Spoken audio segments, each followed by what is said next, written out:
around making it happen. And the active implementation frameworks I'm going to talk about this morning really represent that in practice. So I want to kind of walk through a very, very basic, these logical linkages of the making it happen kind of framework and how this allows us to think about active implementation. So if we want to have positive outcomes for children and families, I think we all agree that we can achieve that when social workers are using evidence-based practices or programs or innovations with fidelity. And I also want to say that the center that I work at kind of is grown from the evidence-based practice movement, but we also do quite a bit of work in practice models and systems change and other innovations that may not actually be labeled as evidence-based models. But I think that that's really where agreement around this, or people's feelings kind of stop. We kind of know we want good outcomes. We know that to get there, we need high fidelity use of effective interventions in practice. But we'll talk about through active implementation that we think that the way that we get there is through having implementation teams that can use evidence-based implementation methods.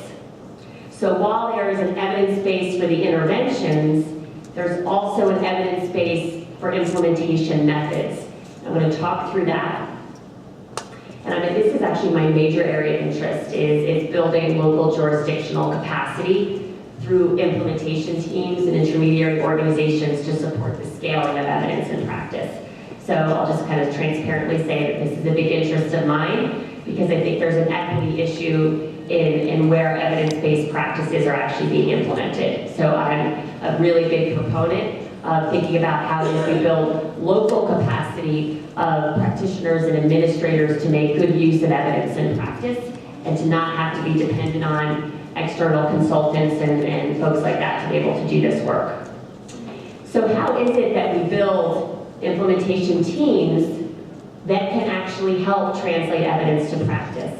So we need to do capacity building with these teams and leadership development so that they can be active translators of evidence into practice in their local communities. So in this talk, I'm actually going to focus mainly on those last two pieces as we walk backwards. I'm going to talk about implementation teams and some research that we're doing around how it is that we can build team capacity to implement any kind of evidence-based model or innovation. So not something specific to a specific model, but how it is we can build capacity to, again, use any form of evidence in practice. So I asked at the beginning of the talk how many of you were familiar with the National Implementation Research Network. So several years ago, we released a monograph that really synthesized implementation research. And we define implementation science as a systematic study of variables and conditions that lead to full and effective use of evidence-based programs in typical human service settings. So it is through this implementation research synthesis that the active implementation frameworks were born. And it's over the last 7 or 8 years that we've been actively testing these frameworks in practice. And that's what most of us at our center actually spend time doing, is we are literally working with public agencies every day. It's why I've been on 60 planes since January 1st. We're out in the field trying to help public agencies be able to bring evidence into their practice. So I want to talk about these frameworks. I'm going to start with the first one. For us, it's these frameworks that allow us to eventually achieve fidelity. So we need to start with what we call usable intervention criteria. And this is actually not part of the monograph that was released several years ago. And the reason this is because, as I said, we initially were grown from the evidence-based model movement, where one, there was an assumption that evidence-based models had usable intervention criteria. And there was also the assumption that there would be an evidence-based model for any challenge that we faced. But lo and behold, there's not an evidence-based model for every challenge that we face, and that there are evidence-based models that are actually less defined than others when you try and move them into practice or scale them. So much to our surprise, we were being called to help implement models and struggling to do that work and realizing that implementation is in service to a well-operationalized model. and that many of the models that we were working with in practice failed to reach certain criteria for us. So we've taken the time over the last couple years to really define what we mean, not just by evidence, but by usable criteria. So not just that an RCT has been done and shown to, that an intervention is shown to be effective, but that we're looking to see, does it have the criteria it would take to replicate it and scale it over time in a range of settings. This is killing me, I hope this is just driving me crazy, the sound of my voice, my gosh, okay. So, usable intervention criteria for us is a clear description of the program model. So this would be, what are the guiding principles? So the underlying assumptions of the model, as well as very clear exclusion and inclusion criteria. So looking at who is this model intended for, and what are the principles that underpin the model. Most models have this. A lot of the evidence-based models, I would say a lot, I can name a couple of them that are replicated over and over again, really only have this, which is interesting. There are a set of principles. We would say that there also needs to be clear essential functions, also known as core components, that define the program model. So we'd say that we have to see these components in action to determine that this, in fact, is the model. A lot of evidence-based models would also have this. So to give some examples, if you think about a clear description of a model and you think it has guiding principles, the way that you work with children and families, words like strengths-based, family-centered, empowerment-driven, these might be words that help to describe the program, reach that first criteria around usable interventions. Essential functions, or those core components, might be the actual activities that you're doing with children and families. Engagement, assessment, goal planning, crisis intervention. So again, a lot of models will have this. Where you start to see a major fall off is in the lack of operational definitions of those core components. So you'll see engagement, assessment, goal planning, and you'll see kind of a 2 or 3 sentence definition of what's meant by that.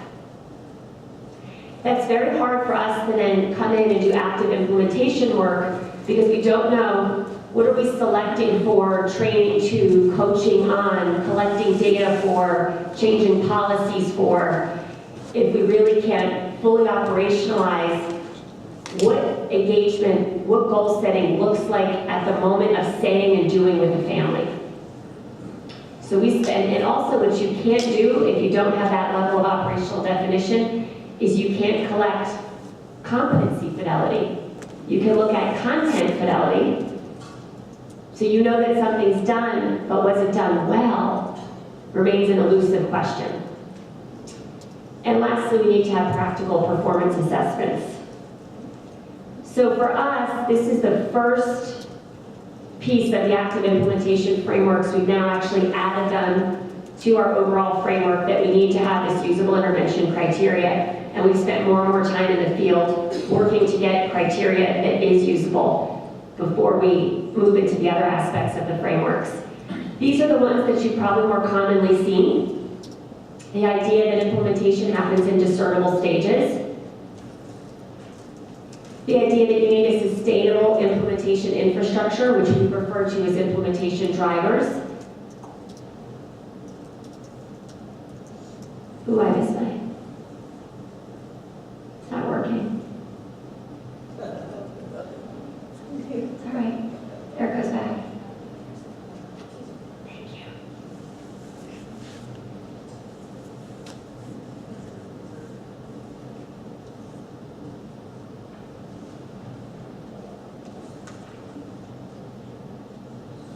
I'm glad it's not just me.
me. I was saying before this I was nervous because I just switched to a Mac after 20 years of a PC. This was my first PowerPoint I did in a Mac, and now I brought it up on a PC, so I was convinced there was going to be a challenge, but I guess that wasn't it. And then we also need to integrate ongoing improvement processes. So I'm going to just kind of run through each of these frameworks separately now for a minute, and then move into the deeper talk around implementation teams. It's okay. It's okay. We're missing one of the stages slides, so I'll just talk through it. So if you look across any of the frameworks that have been published in implementation science, there's actually about 25 published frameworks in implementation science. All of them will talk about the concept of implementation stages. So it's a well thought out piece of implementation science that implementation does happen in discernible stages. There's absolutely no question that implementation is not fully linear. So it's why I think sometimes the stage piece can feel a little bit uncomfortable to people, because implementation is quite an iterative and recursive process. But there's also understanding that there is stage-based underpinnings or developmental approach to everything that we implement. So in our model, we talk about exploration as the first stage of implementation. And here is where you're really looking to see, is the model fit your needs? Is it a good fit, or does it fight with current context? What is the level of evidence? And where does the evidence come from? Conditions and with what target populations was the evidence first grown? I do most of my work in child welfare, and most of the evidence-based models we use have been borrowed from mental health or JJ, which can cause a challenge when we go to transport it into a child welfare setting. So we do a lot of good exploration work to see whether or not a model is implementable, whether it's feasible, and whether it's desirable. And so we end exploration with a decision to move forward or not. And that decision is based on readiness, which there are those two components, the desirability and the feasibility factor. We move into the second phase of implementation. For us is installation. And this is definitely the most overlooked stage of implementation.